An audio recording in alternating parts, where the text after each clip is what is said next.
Shalom, haleluya, puji Tuhan. Hari ini kita jumpa lagi, saudara. Saya Sony Hadiwijaya, hamba Tuhan yang melakukan pekerjaan Tuhan melalui sosial media.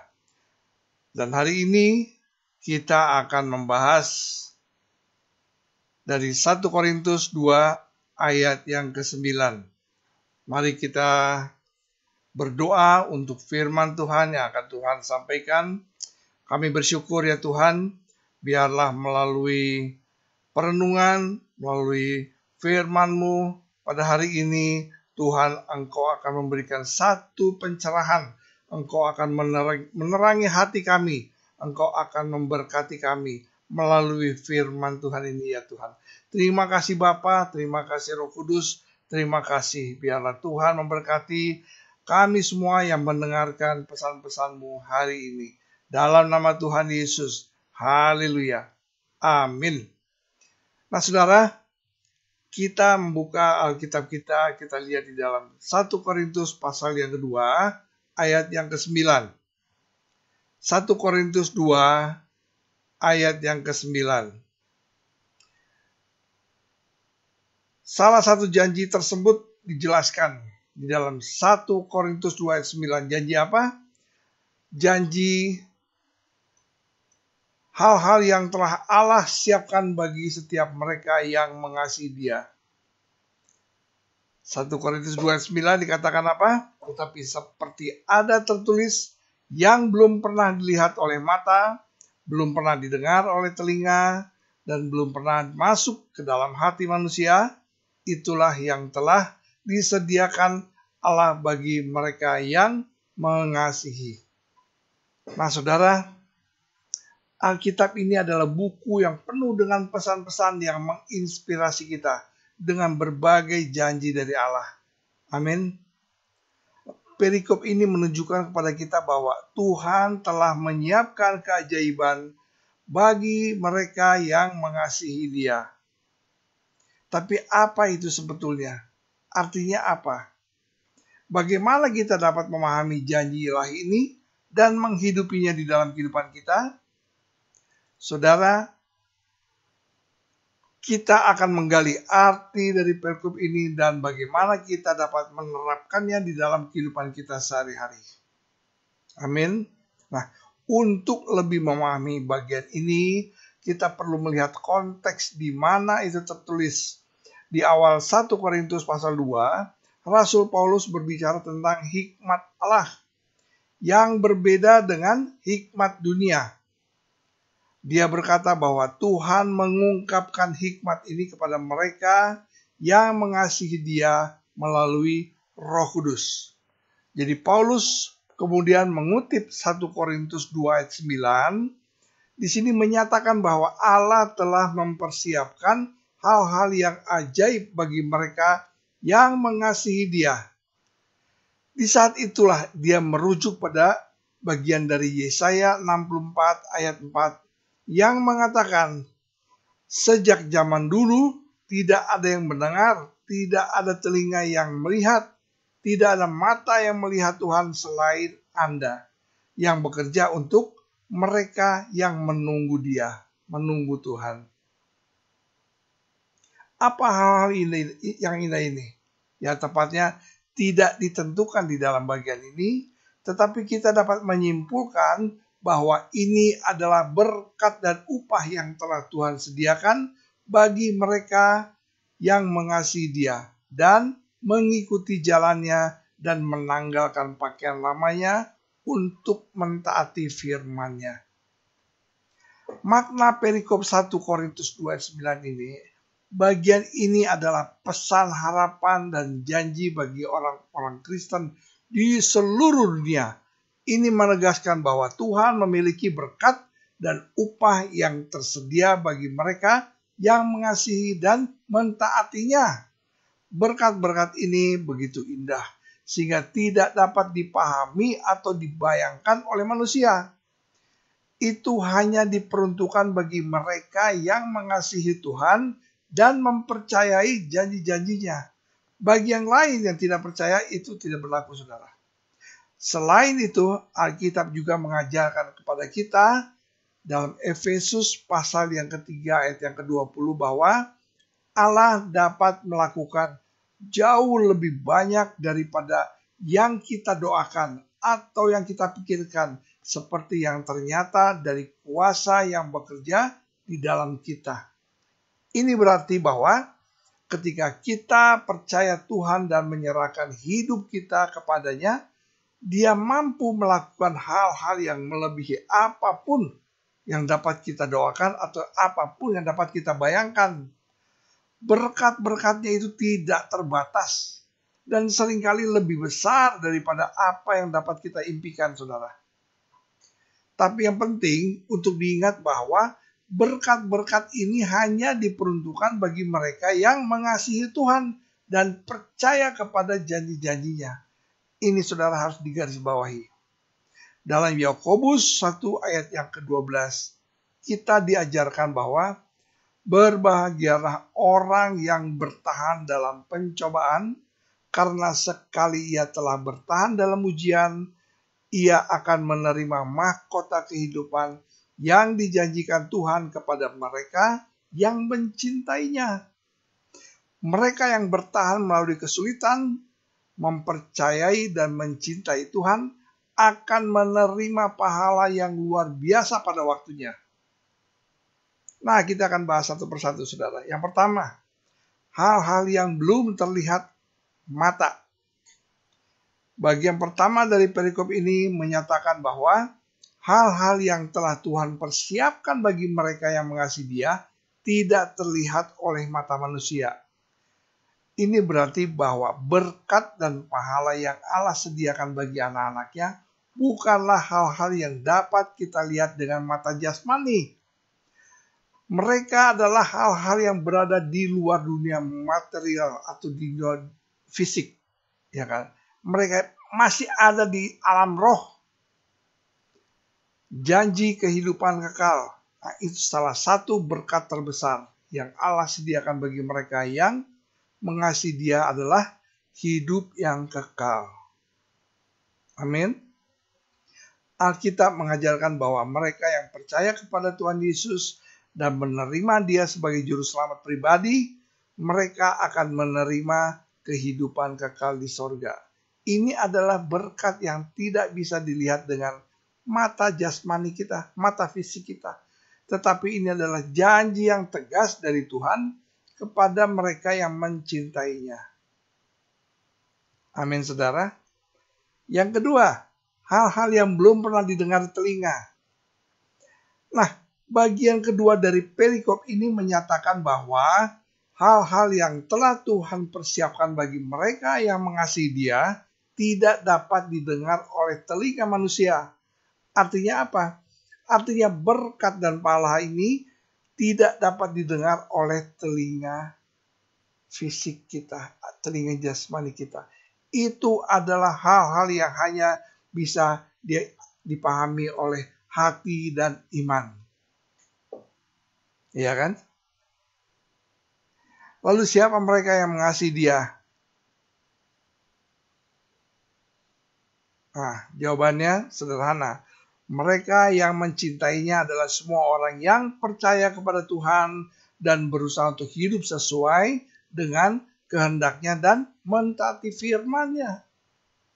Tuhan Yesus mengajarkan kepada kita bahwa perintah terbesar adalah mengasihi Allah di atas segala-galanya dan mengasihi sesama diri sendiri. Nah, itu ada, coba buka Matius 22 ayat 37 sampai dengan ayat yang ke-40. Saudara boleh catat, ketika kita mengasihi Tuhan dengan cara ini, Dia menjanjikan berkat di luar imajinasi kita. Amin. Berkat yang supranatural, berkat rohani. Janji damai Tuhan salah satu berkat terbesar, saudara. Ya kan? Yang Tuhan sediakan buat kita semua yang mengasihi Tuhan Yesus adalah kedamaian, damai sejahtera. Saudara, nggak ada kedamaian yang sejati selain yang daripada Tuhan. Kalau damai yang dari dunia ini semuanya adalah damai semu. Alkitab mengajarkan bahwa mereka yang percaya kepada Tuhan dan menyerahkan kekhawatiran dan ketakutan mereka kepada Tuhan akan menerima kedamaian yang melampaui semua pemahaman manusia. Amin. Paulus mengatakan di sini dalam Filipi 4 ayat 6 sampai dengan 7. Jangan khawatir tentang apapun juga, tetapi dalam segala hal dengan doa dan permohonan dengan ucapan syukur, sampaikan permintaanmu kepada Tuhan. Damai sejahtera Allah yang melampaui segala akal akan memelihara hati dan pikiranmu dalam Kristus Yesus. Ini adalah janji-janji yang luar biasa dari Allah bagi setiap kita yang mengasihi dan percaya kepadanya. Ketika kita menyerahkan kekhawatiran dan ketakutan kita kepadanya, dalam doa kita dapat mengalami kedamaian supranatural yang tidak dapat dijelaskan oleh kata-kata. Jadi pentingnya kita berdoa, saudara. Pentingnya kita berhubungan erat dengan Tuhan. Ini adalah kedamaian yang melampaui semua pemahaman manusia yang menjaga kita di dalam Kristus Yesus. Amin, saudara. Nah, selanjutnya. Di dalam kitab Yohanes 14 ayat 27. Apa yang Tuhan Yesus katakan? Damai sejahtera ku tinggalkan bagimu. Kedamaian saya berikan kepada mereka. Saya tidak memberikan seperti yang dunia berikan. Jangan biarkan hatimu gelisah, juga takut. Jangan sampai begitu, saudara. Ya, karena kita sudah diberikan kedamaian yang sejati daripada Tuhan. Tuhan Yesus berjanji untuk memberikan kita kedamaiannya yang berbeda dari kedamaian yang ditawarkan oleh dunia. Itu adalah kedamaian yang tidak terpengaruh oleh keadaan di sekitar kita dan yang memberi kita keamanan dan kepercayaan kepada Tuhan. Jadi ketika kita cemas atau khawatir, semoga kita mengingat janji-janji Tuhan. Ya kan? Dan menyerahkan semua kekhawatiran, ketakutan kita kepadanya di dalam doa. Semoga juga kita mempercayai kesetiaan dan kasih-Nya bagi kita.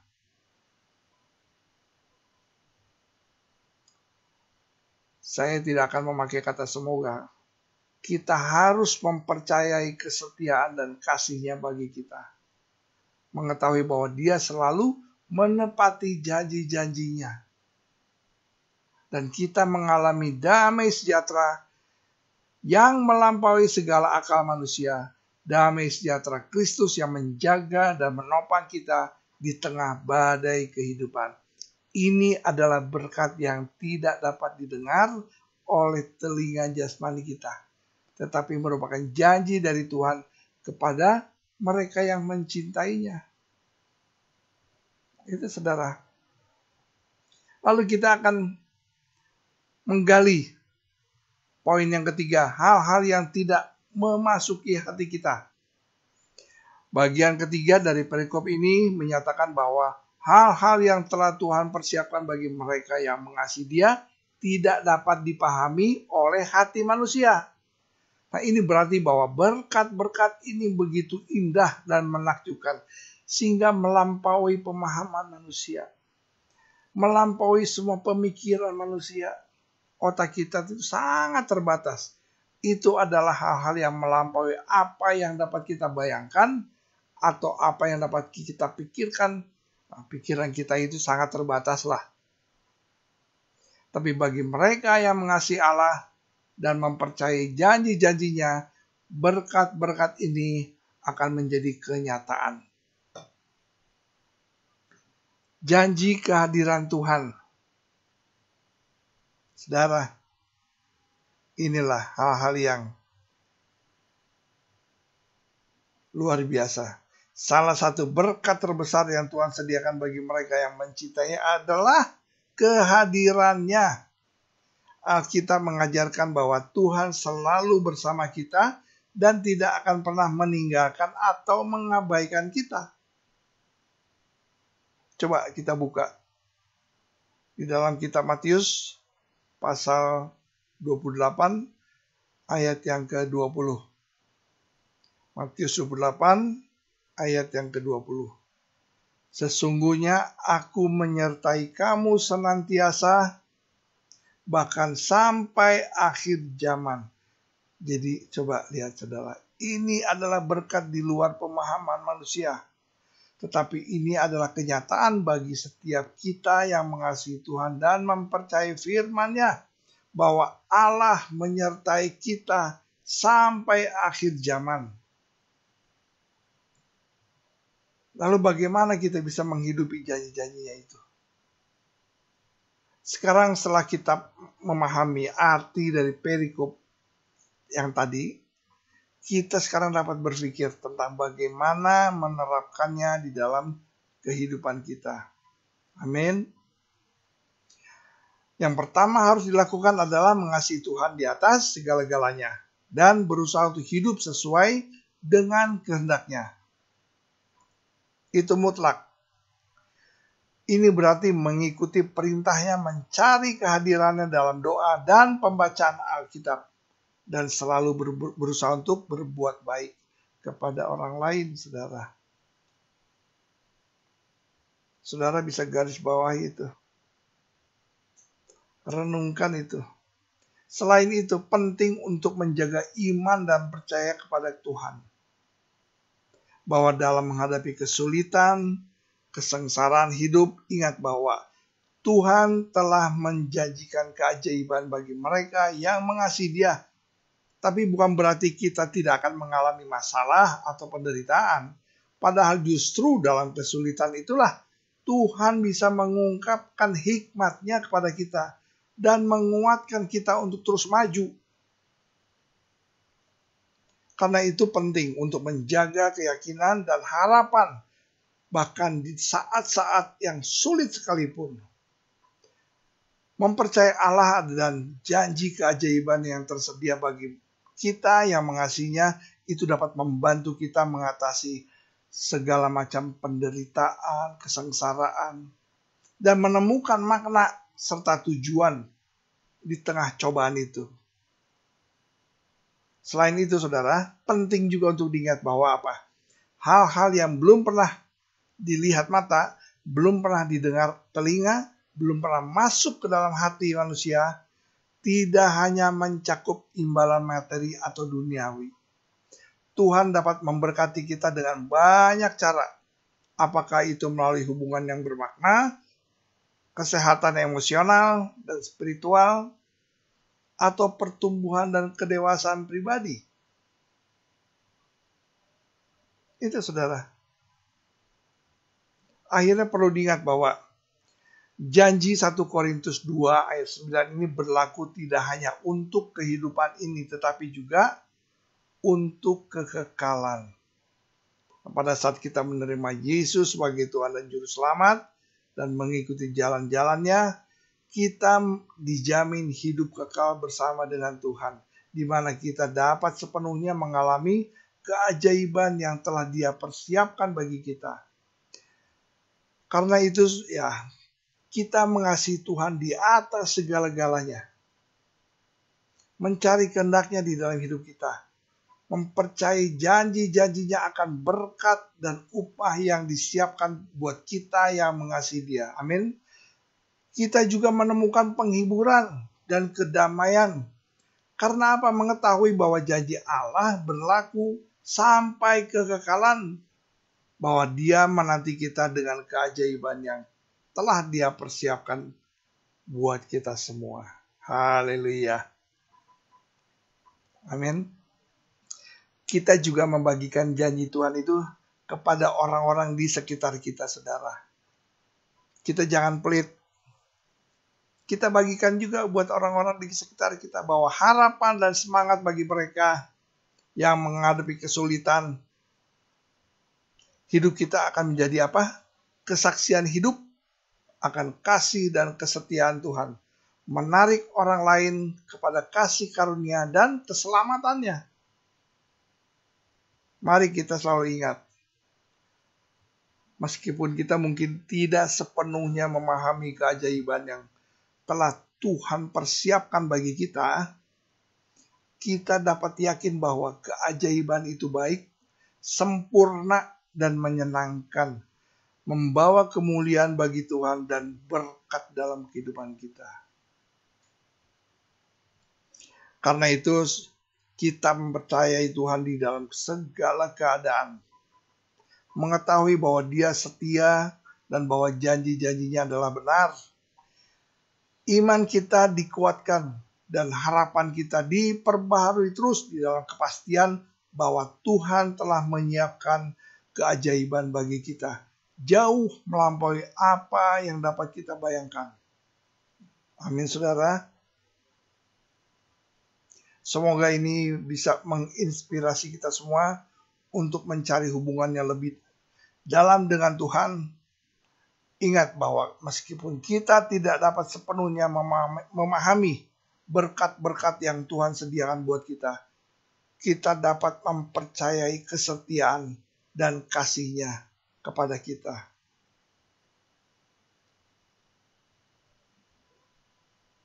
Amin. Tuhan memberkati. Mari kita tutup renungan untuk hari ini. Terima kasih ya Tuhan untuk firman Tuhan, firman yang hidup. Meteraikan firman-Mu dalam hati kami sehingga kami boleh memahami apa maksud dan tujuan daripada Tuhan mengenai berkat-berkat yang di luar akal pikiran kami ya Tuhan. Tapi Engkau sudah menyediakan bagi setiap kami. Terima kasih. Meteraikan firman-Mu, firman yang hidup dalam kehidupan kami, sehingga kami memperoleh pencerahan dan kami diberkati oleh Tuhan. Dalam nama Tuhan Yesus, terpujilah Engkau selama-lamanya. Amin.